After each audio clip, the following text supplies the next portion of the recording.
We're back here for week 3 of Talkin' Ball with Coach Gut, Jeff Jazeski alongside Coach Mike Gatilius as we get ready for week 3, another road trip upcoming as Catholic gets ready to travel to Morrisville. Coach, we'll start with last week first before we move on to the Morrisville game. Obviously, you go down to Virginia to play a really good football team in number 15, Randolph-Macon. It doesn't go the way you want it to from an outcome standpoint, but what can you take away from a positive aspect and look towards, the future from this past game?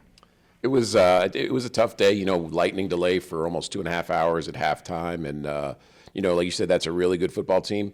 We had some trouble stopping the run, and that, is never going to make it for a good day.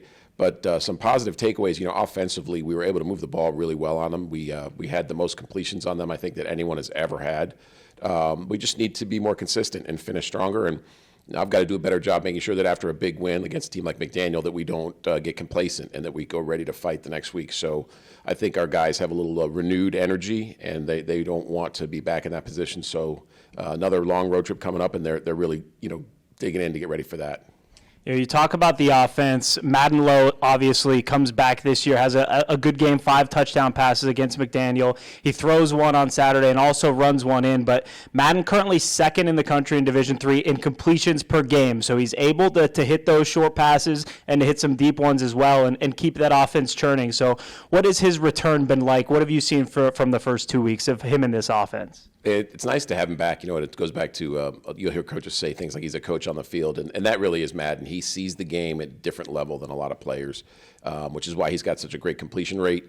It's only going to continue to improve, I think as he gets more comfortable in Coach Shaker's style of offense. And Madden is just such a competitor. He can't wait to do even better. So, I talked to him about the incredible number of completions he has, and he looked at me and he's like, yeah, but we need more wins. And so I love that. And he knows that we got to go 1-0 each week, and that's what he's working on.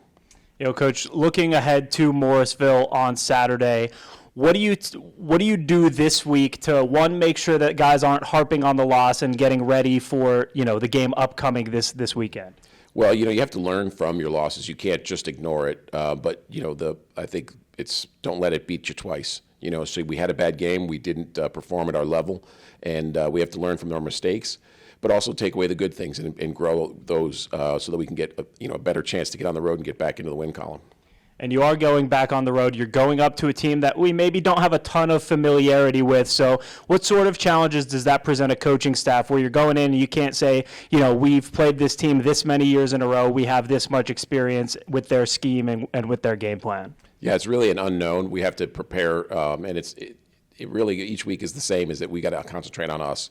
But we do have to plan for the logistics side of it. We have to be ready to, leave early on Friday, eat on the road, make sure we're getting enough water to stay hydrated, and then it's pretty early kickoff at noon, so we need to be ready to go for that. So I think constantly talking to the guys about there's going to be distractions. Don't let those steal from your preparation.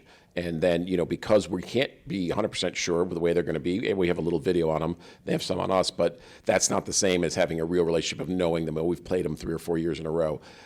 So it's going to be a little bit of a prize, big prize fight with a little, jabbing early on to figure out what's going on from each side.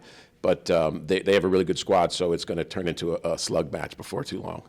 Coach, not that these are the things that you worry about or even really things that affect the actual play at all, but you get to play on that black turf that got so much publicity this offseason. What are your thoughts on that? I'm just glad that we're going north to play on the black turf instead of south. So, the temperature is forecast to be about 68 degrees. I don't think it'll be any problem. And really, once as long as it's not direct sunlight on it, I don't think I worry about it much at all. It should be kind of cool to be one of the first teams to play on it. Coach, best of luck this weekend, and thanks so much for your time. Thanks, Jeff.